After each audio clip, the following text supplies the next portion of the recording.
Welcome everyone, and thanks for joining the third episode of Solve for Good Summer Academy series. I'm Jane Zanzig, one of your community managers. And I'm Hareem Naveed. I'm the other community manager.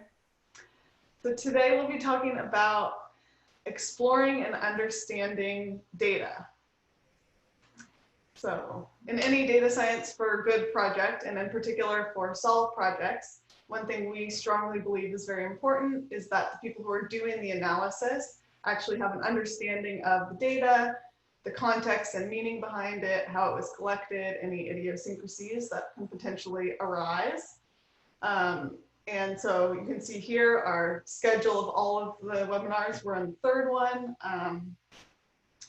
And today we're going to share why we believe it's so important for you to understand the data for a data science for good project, and as well as how to do that in practice. So some of our favored methods for doing that. Looking ahead from here on out, we have next time, once you understand the data, how do you actually build a solution?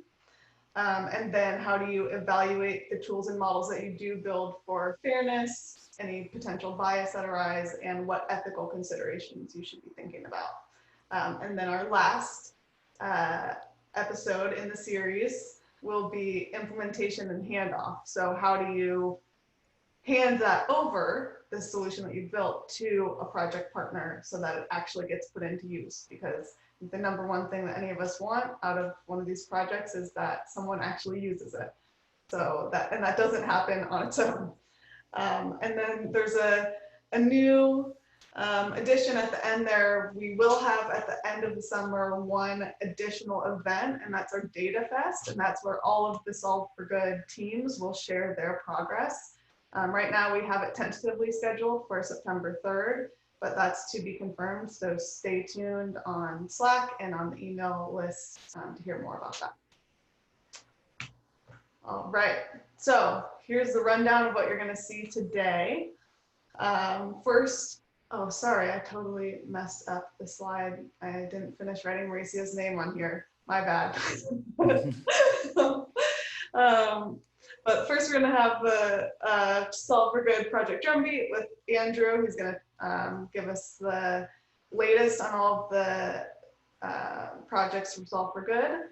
And then we'll have an intro about the Impulso Tech project from Mauricio.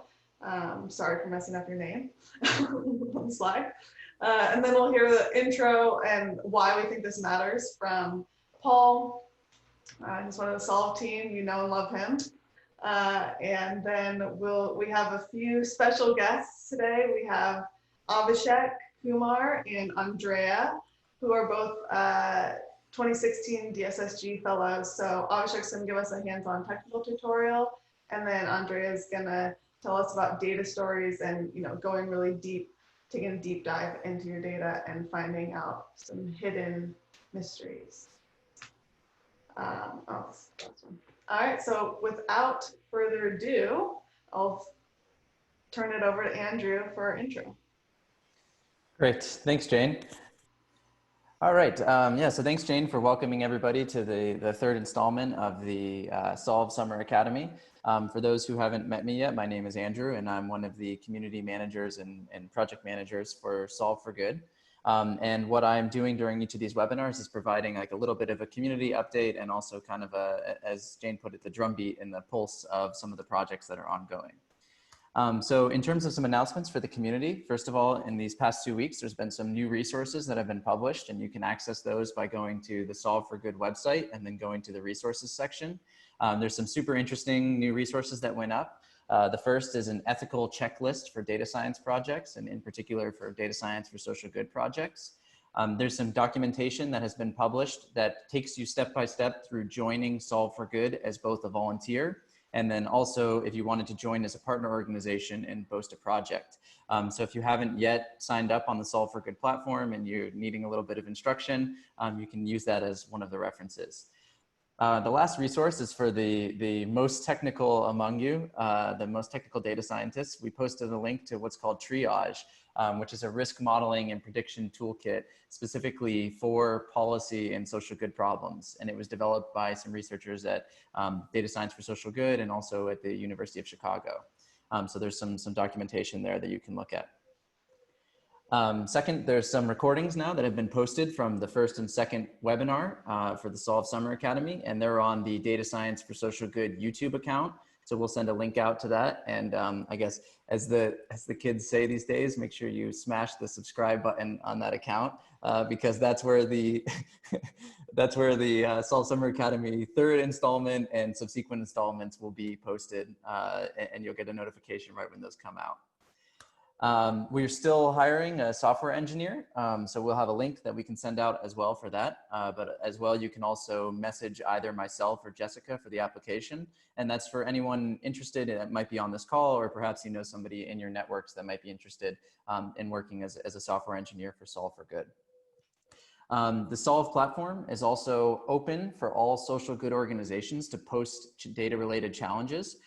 So if you are a social good organization, or again, if you know anybody who's a social good organization who's facing any type of data related challenge, this is kind of an open call now where you can go to the Solve for Good website, and right on the homepage, it says post a project.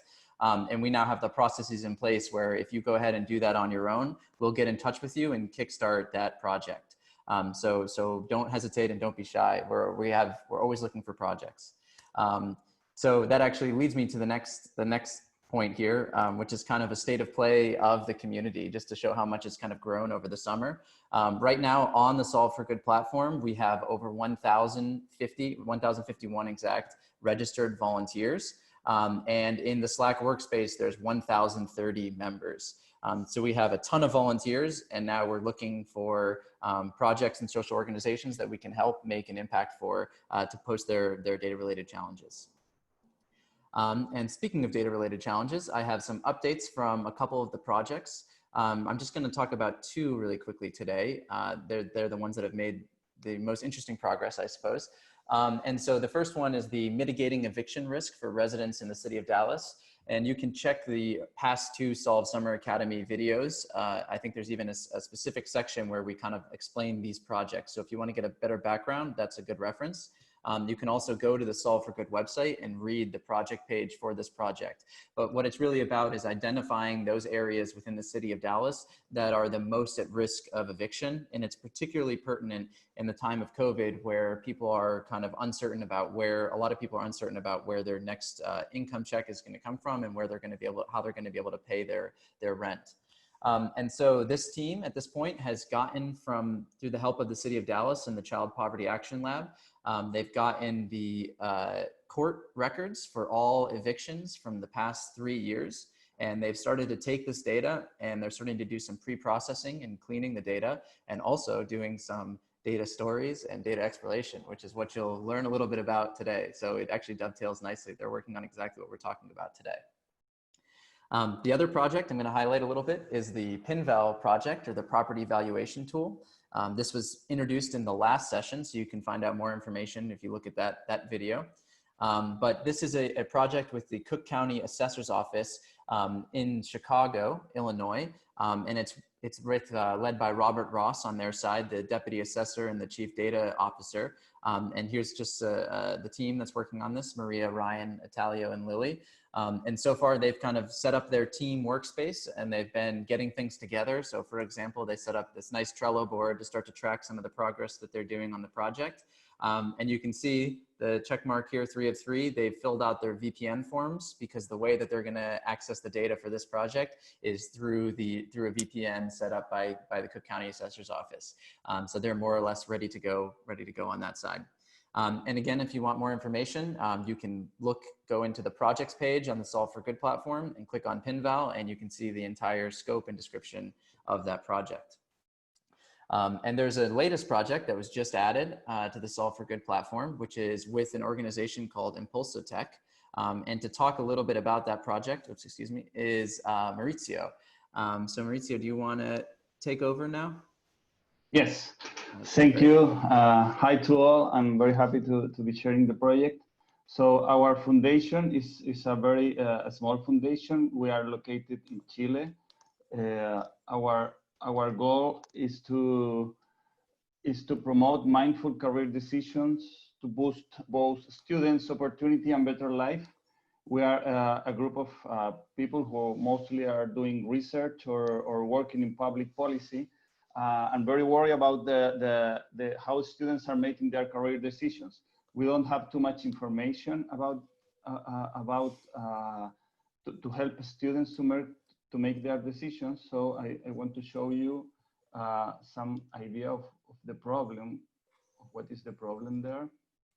So this is in Spanish, I'm sorry, but you can understand easily. CH is academic education, TP is vocational education, up to 8th grade, which is a básico.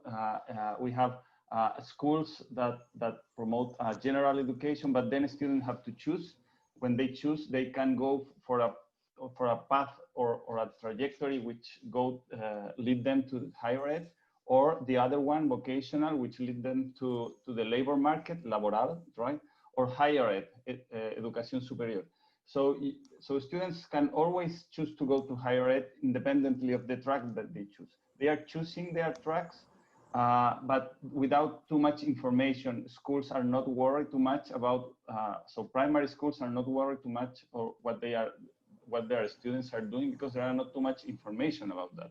So they can follow many trajectories, and as you can see in the picture, but they don't provide very good information. Our public policy on counseling on their decisions is not too strong. We don't have too much people helping students on that. So that's the problem. So the project that we are presenting now, it's called Horizon, Trajectory Indicators for Students in Transit to Secondary Education. The goal is to generate a dashboard of indicators so primary schools can understand what is happening with their students in their trajectories. So another picture is this. So we have primary education, lower secondary education, and upper secondary education. Students can choose at the end of primary education, so over here. And what we want to do is to show indicators on access to secondary education, maybe some half cycle indicators here, and definitely end cycle indicators here, and access to higher education here. So the idea is that schools from primary education can understand what is going on with their students when they go to secondary education or even to higher education.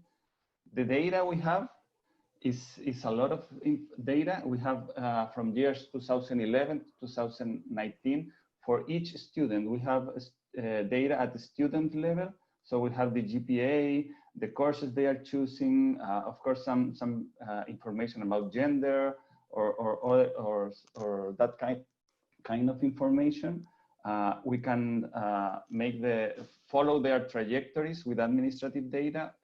This is not personal information. We have in Chile an ID, which is like the social security number, but it's mandatory for every process that you do, in particular in education, so you can follow the students. But the data is not provided with, of course, the ID, the personal information. So, but you have the enrollments, the data for the students, and we can follow. So the thing that we want to do, as I told you earlier, is that create a dashboard with these indicators, so schools and authorities can understand what is going on for the schools at primary level. Of course, there is a second or third stage that we can then look at the trajectories of these guys. And also, we could also add some national test information that we have in the country, but we have to do some administrative process to get that. But we already have the data for enrollment, GPA, and all that data. More or less, this is the project. We are excited with this opportunity, and we hope you can help us in building this dashboard. That's it. Thank you. All right, then next I think we'll transition over to Paul for a little bit of motivation behind why we think it's really important to understand the context behind data. Yes, thanks Jane, thanks Mauricio. So we're now at the phase, in the Summer Academy where you've, and probably in some of your projects that you might have scoped a project and you might have decided this is something you want to work on and spend some time with a team. And once you've, let's say, gone through that project scoping worksheet we talked about in the last episode, you now get your hands on some data. So what do you do next? And that's what this session is all about.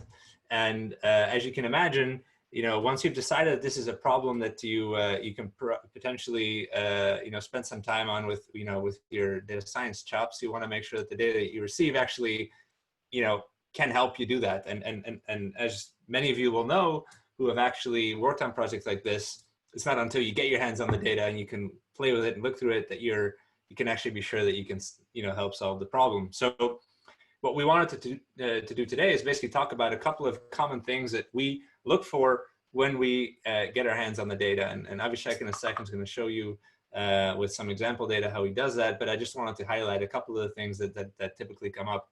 And so the first thing that we need to always remember is that this data represents a real problem in the real world, right? So you're actually, whether it's in the education case that Mauricio just talked about, or whether it's emergency response services, you're talking about patients and ambulances, or you're talking about kids that might be subjected to lead poisoning, or you're talking about all sorts of real events, real institutions, real people. And so we need to sort of make sense of how those people are represented, always imperfectly in the data. And that's the first thing we typically look at. So what are they described by? How might that data be imperfect in describing them? So there's often missing data that every data set, unfortunately, is like that. So what kind of missing data might you expect? Obviously, these are the kinds of conversations that you would have with the partner, but having your hands on the data and being able to visualize some of it will help you give more or ask more pointed questions. The second thing that is very important is what is the process for collecting that data?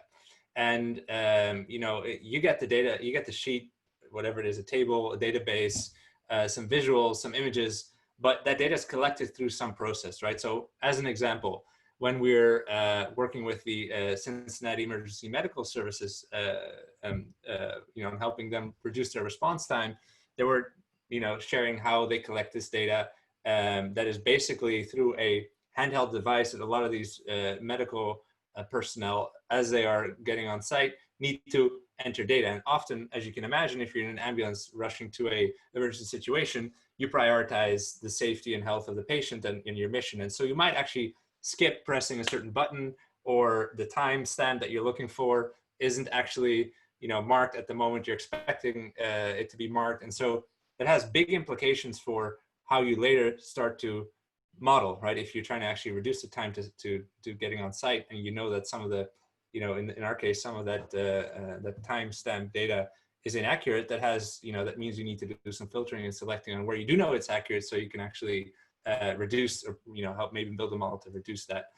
And so given that the collection process has a big implication on the quality of the data, you always need to make sure you thoroughly understand that. And in some cases, you can't always do this up front. There's no other way than to actually be part of that process. So in our case, we went to Cincinnati, rode along with the American Emergency Medical personnel, and saw this firsthand.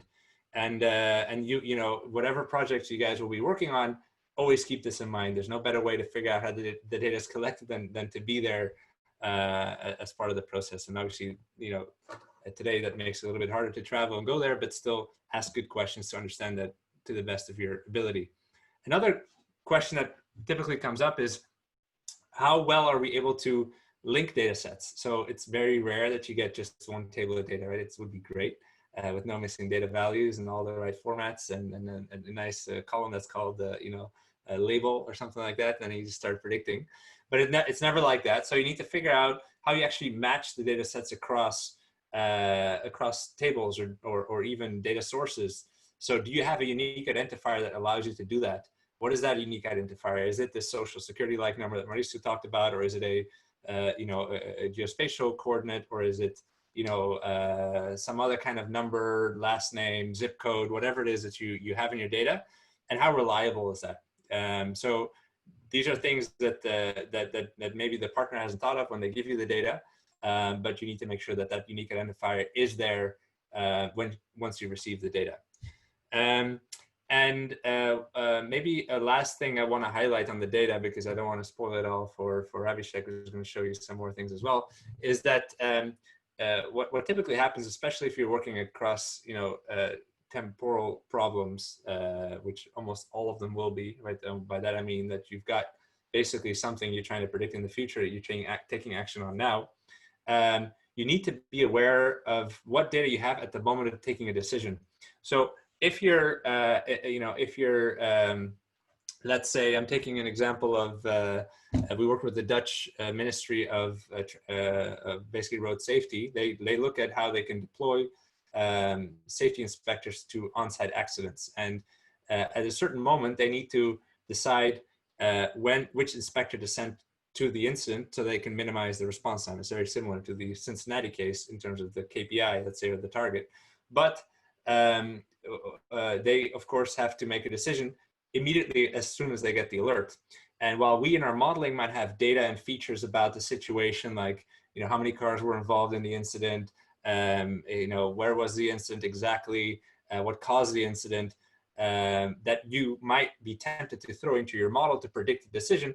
Actually, when this inspector or this road safety officer gets a call, hey, there is an incident on location XYZ, they don't know all these things, right? They might tell them some hints of what's happening, but they can't make the decision on more information that they get at the moment they have to take that decision. And so being really aware, depending on what the problem looks like, about what data you have at the moment of the decision, and not throwing that sort of future information into your model to train is really key.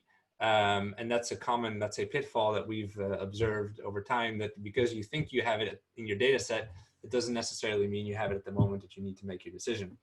So these are some of the reasons why we want to spend, an entire, let's say, session with you guys today on the data exploration, because lots of things emerge as you go through the data. As I say, data doesn't lie. So it gives you, let's say, some information about what questions you want to ask and how you might address a problem as you start working on it, as part of a project like you might be doing on Solve. So with that, I think it's a good moment to hand it over to Abhishek, who's going to show you some actual.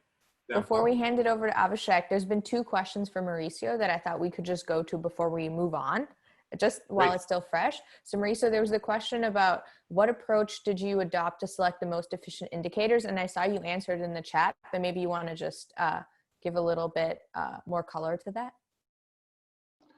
Right. So the thing that we're using some indicators that are usually used in education, like trajectory indicators or efficiency indicators, but they are usually used to understand the process in each level. So in secondary education or in primary, but they are not used to look at the trajectories. So they are not related. For instance, if they end up on time, they are not used in secondary. They are not used to see what are the responsibility of the schools, of the primary schools, on that their students when they go to secondary education. I don't know if that's clear, but so we're using some of those indicators. We are also creating a new indicators of looking. But when you look at long-term trajectories, you see the picture in a whole different perspective. Yeah. So that's what maybe the approach. I'm not sure if this is answering very well the question, but that's what we're working on. And the second one, I think that is, and it ties back to Paul's point about identifying your problem and defining your labels by reviewing what data is available and what it's telling you, right, and the story it's telling you about the individuals that are present. Yeah, and then the second one is it's a question by Sahil asking about what kind of decisions the dashboard that you are working towards, what kind of decisions will it help inform? Do you have any examples? Right. So first of all, I think schools today, primary schools are not looking at what's going on with their students. Sometimes they don't know what is going on. Even secondary schools are looking only on their own level. So they are preparing students to end the secondary level, but not going or not too much what is going on with the students when they pass to the other level. Right. So when they give them information about this, they can realize. An example, a very clear example is that this is for secondary education. They were working, preparing vocational students to go for instance, to work on in the electricity field. They were working very hard. You have to go to electricity field, it's like this, it's like that. And then we did a similar study with this kind of indicators and show that most of their students are changing the field. So only 30% of the students are staying in electricity. So when you realize about that, you say, oh, come on, students are creating their identities at this time. So you have to be careful with promoting too much one kind of path. Even if they choose electricity, you have to be careful about this because they are changing their path, because they're creating their identities. If they are not choosing very well because they don't have information, they can change their path continuously, right? So that's a kind of example of what we're doing. That's awesome. Thank you so much.